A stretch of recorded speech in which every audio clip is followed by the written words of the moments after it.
1 தெசலோனிக்கர் 5:22 பொல்லாங்காய் தோன்றுகிற எல்லாவற்றையும் விட்டு விலகுங்கள்.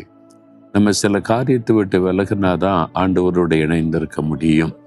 என்றால் இயேசு கிறிஸ்து பரிசுத்தமானவர். அப்போ அவருக்கேற்ற ஒரு பரிசுத்தம் இருந்தாதான் அவரோடு இணைந்து நடக்க முடியும். என்று சொன்னால் அவர் பாவத்துக்கு இடம் கொடுக்காதபடி பரிசுத்த வாழ்க்கை வாழ்ந்து காண்பித்து என்னை பின்பற்றி வாருங்கள் என்று அழைப்பு கொடுத்திருக்கிறார். அவரை போல பரிசுத்தமெல்லாம் வாழ முடியுமாங்க? அவரை போல எக்ஸாக்ட் அப்படியே நம்ம வாழ்ந்துட முடியாதுதான். ஆனால் அவருடைய அடிச்சுவட்டில் நடக்க நம்ம ஒப்பு கொடுத்து நம்ம பரிசுத்தமாக வாழ விரும்பினால் அந்த பொல்லாங்காய் தோன்றுகிற காரியத்திற்கு நம்மை விலக்கி அவர் காத்து கொள்ளுவார். சில காரியத்துக்கு நம்ம தான் விலகணும்.